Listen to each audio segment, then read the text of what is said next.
So, hi mga Jai! Welcome to my life and this is our day 14. So, andito tayo ulit sa bahay. So, yung mga trabador is pumunta na kanina dito. Kaso umuwi na muna sila kasi wala pa nga yung mga materyales. Kasi wala pa talaga tayong binibiling materyales. Pero sabi ko sa kanila, balik sila kasi kakausapin ko sila for the final decision natin na sila yung kukunin natin. Yan ang agenda natin for today is makabitan na tayo ng tubig. And kailangan ko nang ipatibag yung mga kailangan ipatibag. Ipapatibag ko na to. Kailangan ko na siyang ipatibag. So, ipapasukat ko na rin tong taas. So, ipapagiba ko na rin yung mga dapat ipagiba dito. Like this one, ipapagiba na to. Ito, ayan, ipapagiba na natin yan. At saka, ito, ipapagiba na rin natin to. Pero yung nasa harapan, hindi natin yan ipapagiba kasi ano talaga siya? Bato talaga siya. And I realized na ang gagamitin na lang natin sa division is Hardiflex. So, Hardiflex na lang yung gagamitin natin. Hindi na siya hollow blocks kasi para lightweight yung materials na gamitin dito para hindi masyado mabigat. At the same time, mas makakapagtipid tayo at mas mapapabilis yung gawa natin. So, ayun lang. Kailangan lang natin mapalagyan yan ng wall dyan para sa magiging security ng second floor at the same time mayroong door papunta sa ating terrace. So, yun lang. And then after nun, babalik tayo sa baba para ipagawa yung CR at yung lababo. And then magpo-focus tayo sa baba para mapaayos natin yung baba. Ayun ang mga dry. And then yung itong mga to, dapat gagamitin ko sa may pampader natin. Kasi sabi ko, sobrang sayang kasi makakapal to at the same time malalaki. Kaya pwede mo siyang gamitin, 'di ba? Bububungan mo yung yung dito. Pwede mo siyang gamitin. Pero kasi dyan kahoy. Kahoy. Oo, tapos may salamin. So, yun. Parang pwede ko naman to gamitin para sa gate. Kasi I'm planning na magkaroon din talaga ng gate. So, yun lang. Or pwede nga din dyan, no? Kasi ang dami niyan. Marami. Sobrang dami niya. Sige, ipapalagay ko na rin yan dyan. Pag na, na to, para at least meron na rin bubong dyan. And ang dami nagsabi kung bakit hindi ko pa daw pinasagad yung bubong. And, ayun nga, sabi ko, may pinagkagayahan kasi ako, alam naman, Pinterest queen tayo. Ayun lang, kakain muna kami ni Kiara na natin yung mga trabador para masukatan na yung mga dapat sukatan dito. So, ang final dito sa taas is 2 kwarto na lang. 2 kwarto. So, eto, 1 buong kwarto na lang to. And then, maglalagay na lang tayo dito na double deck. No? Double deck. And then, dito, yung 1 kong kwarto. So, parang isang maliit na hallway. Malaki pala yung kwarto nyo. So, excited na ako. Excited na ako malagay yung mga division para ma-visualize na natin at mapakita sa inyo. So, yung here, ayan, gigibain na rin to. Titibagin na rin tong mga to. Kasi, nilagay lang naman to for the security nung sa ulan nung na-impact tong bahay para kahit umuulan hindi siya babaksak sa baba. So, yun lang. And I'm so happy din na nawala na yung masyado yung mga lumot. So, excited na ako. So, kakain muna kami nila kuya. Babalik ako later. Bye. Tapos ito, that's hydroplex din.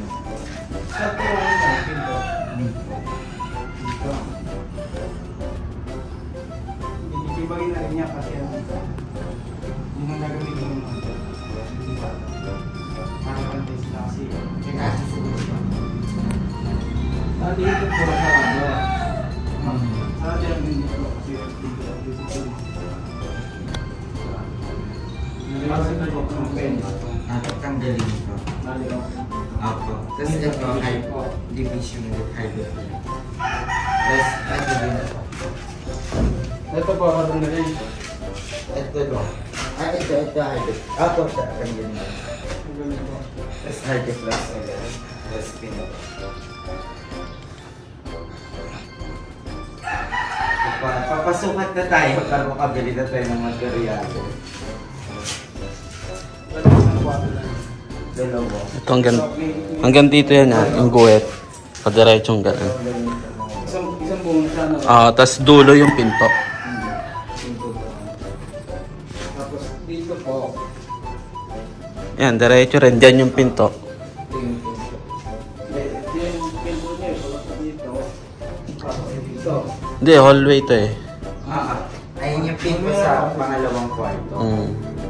Tapos ito, pinto. Ito, isang buong kwarto lang po. Kawatiin. Hindi na, isang ball. Tapos ito pa yung bagong matupos sila. And then, ito yung pinto. Tapos dito, kwarto. Isang buong kwarto ka lang. Tapos may pinto doon.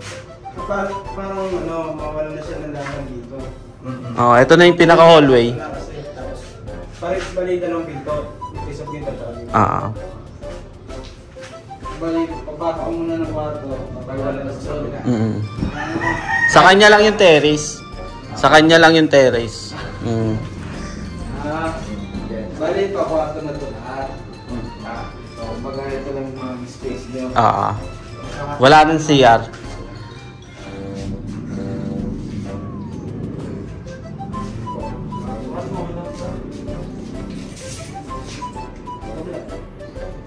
Ay, kailangan mo sa gata. Ay, pagsabi.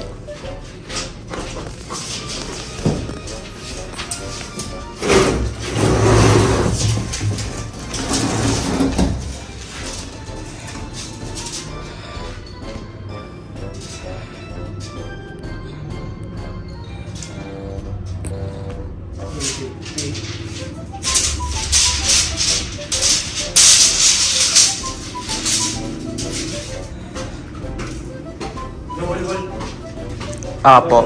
Double wall. Ayan. Dito. Yung duplex mo ba rin doon? O ano na? Ano yun?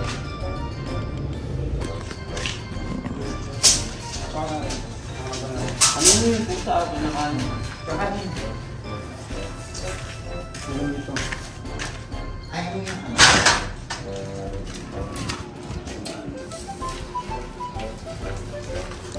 So, ayan. Sinusukatan na siya.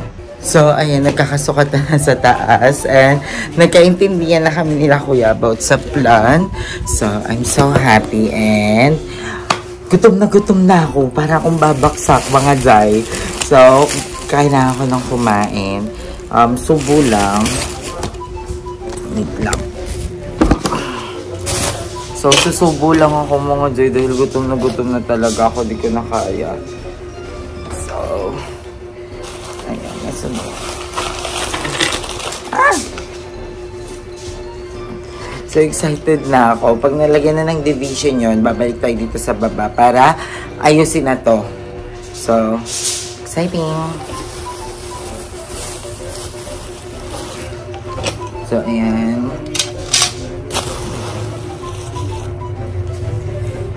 So, excited na ako mga Jai sa mga mangyayari. So, bumila ka ng lumpiang toge at ayoko ng suka.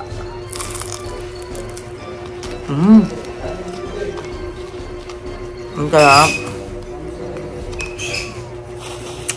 Well, super thanks pala kay Simpleng Batang 90s kasi nagpadala siya sa akin kanina. So, thank you so much. So, may minuto tayo dito.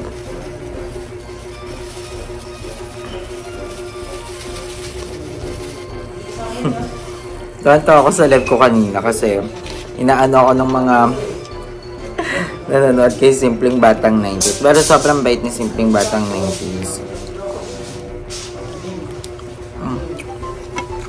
Ito yung toge natin.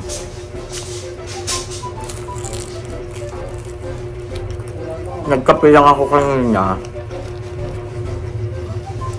At sinapay. Sobrang gutom ako kasi tanghalian na. Yung minuto nila parang pagiginiling na. Sobrang liliit ng laman. Giniling na ata ito yan. Pero ang sarap.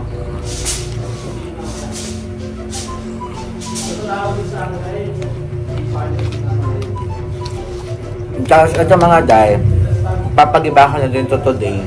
Para, habang ginagawa ng taos, nakikita na natin kung ano yung dapat gawin dito sa baba.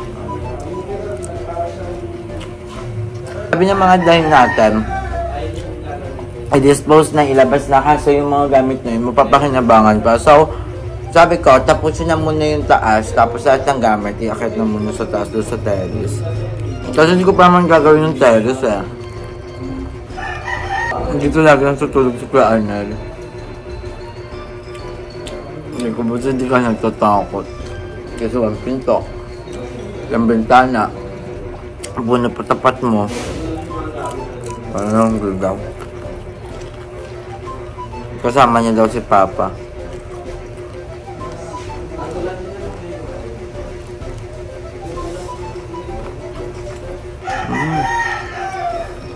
I'm done.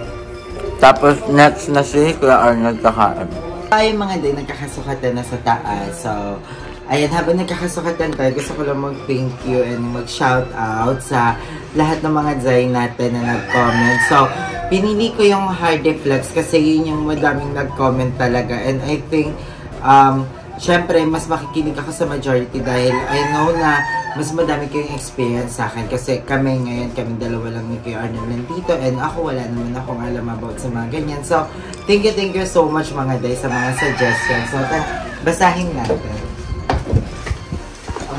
Ito magiging trono natin. Shoutout kay June Francisco 4643 dahil nag-comment siya about sa, kasi nagtanong ako nung nakaraang vlog kung ano ba yung magandang gawing division natin, hollow blocks or yung Hardiflex or mga kahoy-kahoy. So, nag-comment siya na for the division na yun, mas okay yung Hardiflex instead of hollow blocks.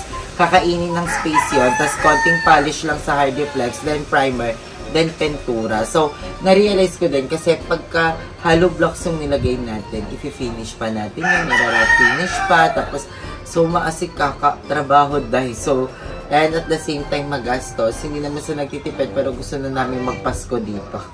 So, nag-reply din sa kanya si Crystal Mora 123 na legit ito, mas makakamura pa.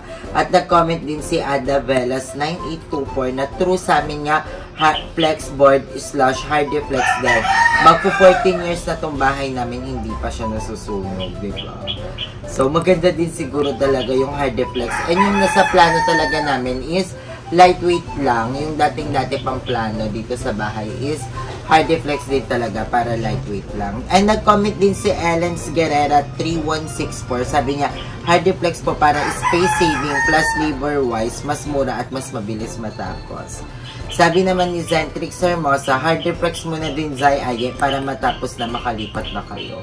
So yun naman talaga yung goal natin mga Zay. And si Jofrendo Soberano 5544, go for the Hardiflex. Mabilis lang siya gawin at di siya kakain ng malaking space.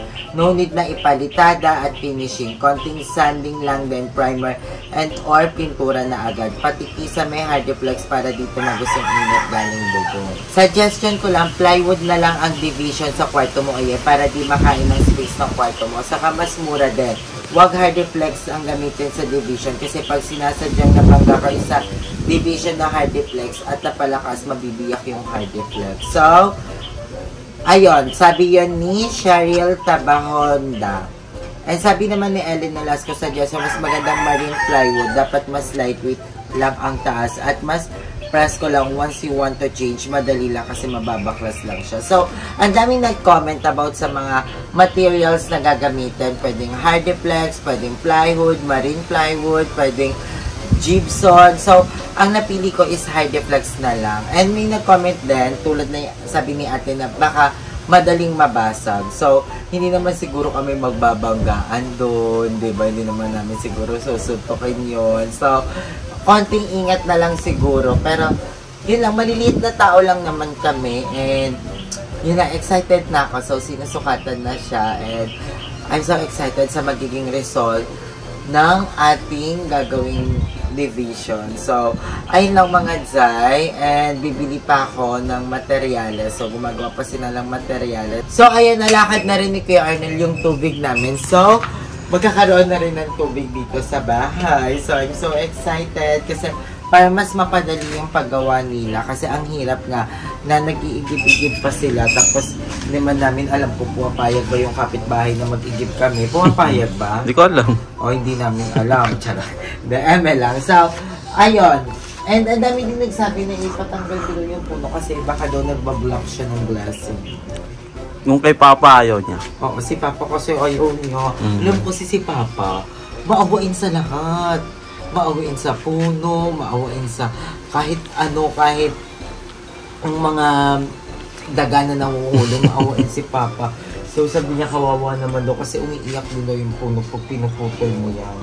So, ayun. And then, yung mga bakal natin sa taas, I decided na gawin talaga siyang gate. Kasi, na-realize ko na maganda talaga pag may gate kami. So, yun lang mga Zay. I'm excited na ako. Excited na ako magdala si Mama dito. So, maraming salamat. So, mag-edit pa ako. Kita-kita tayo sa editing site ko. Bye-bye.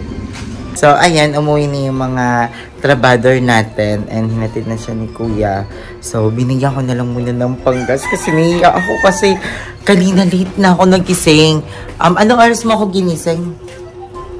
10? 9? Ay, 9. O, 9 na. Tapos bumiyahe pa ako. As in, talagang pagkatawag ni Kuya, bakit? Oo, yun. Masyadong magastos sa rin. Walang bait naman nila, Kuya. So, ayan, kain na si Kuya. Ano masasabi mo, Kuya? Excited ka na? Oo. Lalo, nainis ko na si Mama eh. Oo, kami si Momo. Alam mo, pag pumuwi ako dun sa BNT house, hindi ko masyadong inaano si Mama. Yung parang bongga mo. Kasi mag-iiyakan kami. So, parang inaano ko talaga na parang very lightweight. Ay, lightweight na. Gagamit ko na yung mga ano sa ano.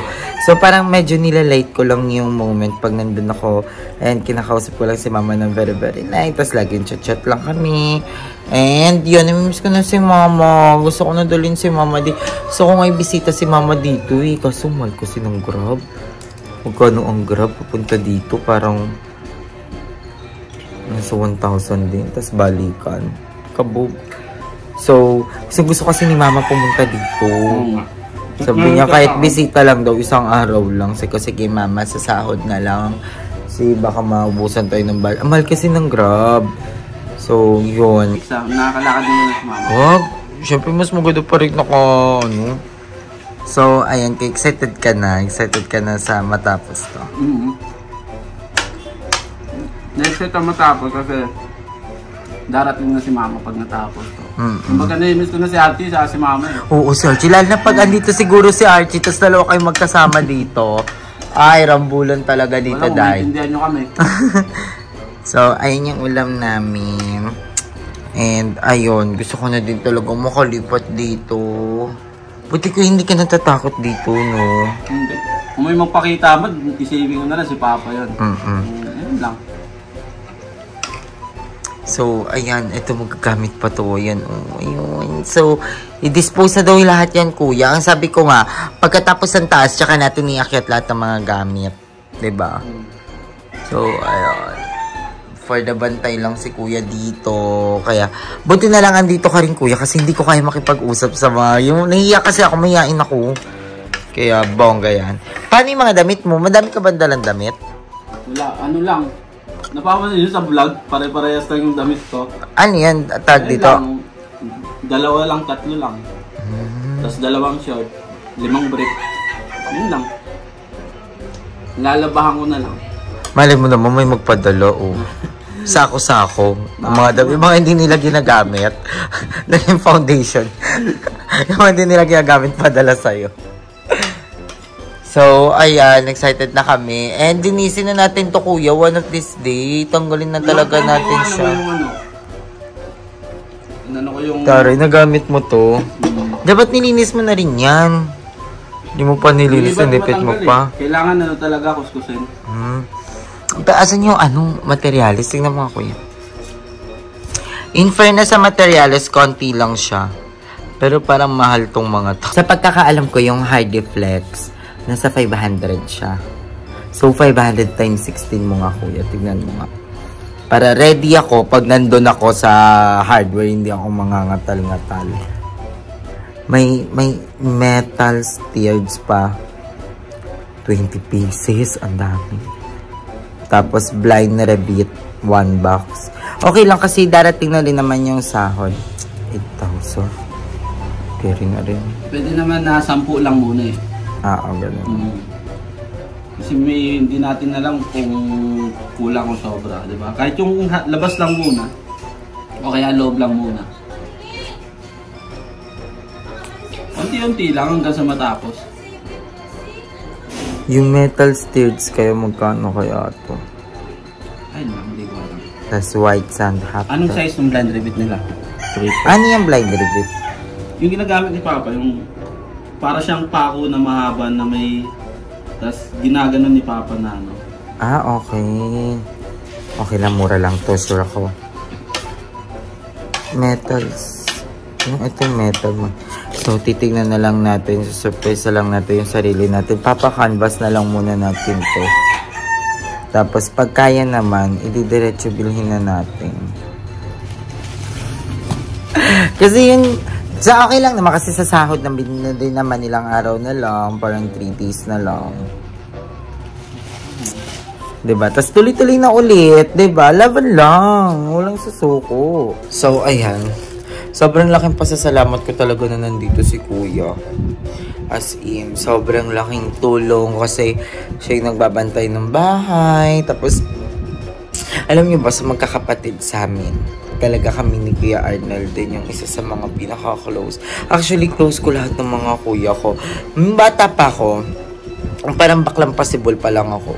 Mga nabugi na ako ng mga yan. As in, nabugi na ako ng mga yan. Si Kuya nasuntok na ako niyan. Si Kuya RJ, nasipa na ako. Si Kuya Luloy, nasuntok na din ako niyan sa likod.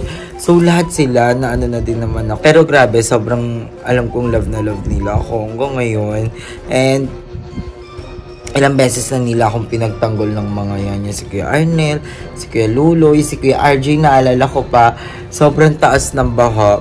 Tapos, pinasan niya ako. Tapos, parang may mga lalaking nag-asar na parang inasar ako. Tapos sabi niya, teka lang wait ka lang dyan. Ganun. Tapos, stop. Saswerte ka din naman sa mga kapatid ko. Lalo na kay Kuya Arnel tsaka kay Archie na nandito. Maraming salamat. Si Kuya Arnel Galayan. Pero tignan mo ngayon nandito siya, diba? Alam kong namimiss niya na rin yung mga friends niya. Pero mas namimiss niya si Mama. So, gusto niya nang makalipat. Naawa ko kasi paulit-ulit yung damit ni Kuya. So, ko siyang bilhan kahit mga 3 damit lang. Pero magagalit kasi yan. Pag bumibili nga ako ng ulam, kunyari bumibili ako ng burger, kaya magagalit yan. Nyagi, magtipid ka. Huwag ka na bumili ng ganyan. Bait yan si Kuya, kaya napakaswerte ko sa kanya. And si Archie, sobrang miss na miss ko na din si Archie. As in, sobrang bait din yun ni Archie. Sobrang excited na ako sa moment na nandito kami, sabay-sabay kumakain. Sisigaw ako sa hagdanan, Kuya, magluto ka na. Kuya, si Mama kumain na ba?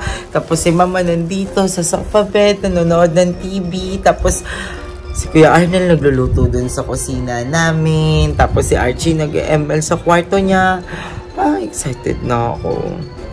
Tapos, after nun, mag-iisip kami kung ano yung pwedeng inegosyo namin.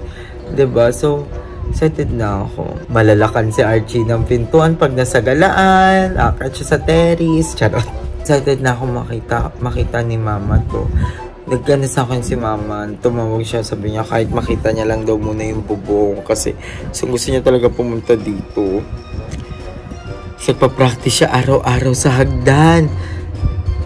Sa hagdan, umaakit-akit siya sa hagdan. Practice siya. So, yun lang. Mamaya mag-edit pa ako. So, magkita-kita tayo sa editan. So, ayan mga day. Kakatapos lang natin bumili sa hardware. And, ayan. Bayad na rin siya. So, bongga. Makakapag-start na tayo tomorrow. So, thank you sa... Sobrang bait talaga ng mga taga-Creencia. So, dito ako bumibili. So, ayan na. Nakabayad na din tayo. So, bye-bye guys! So, ayun guys. Kakatapos ko lang mag-edit. So, dito kami sa editan namin. So, Ayan, maraming salamat sa panonood ng vlog ko and I love you all so much. And again, thank you so much to all my fairy godmother and fairy godfather. And ayan, thank you so much sa lahat ng mga nakakasama ko. Again, thank you Mother Eternity, Andrew, Madam Ivan, Lindsay, GM, sa lahat ng mga bakla. Thank you so much. Mamaya makakasama namin si Jeko. So, ayan, thank you Lord. Thank you Kuya Lloyd. Thank you Papa. Mama, I miss you. So, ayun, hindi ako magsasawang magpasalamat sa inyo lahat mga Jai, sa mga hindi nag-skip ng ads. Thank you so much. Ayan, thank you again kay Ate Risa, kanila Ate Alice, kanila Ate Ann, sa lahat naman tumutulong sa akin behind that cam. I love you so much. Thank you. Malapit na matapos ang ating bahay. Thank you, love ya.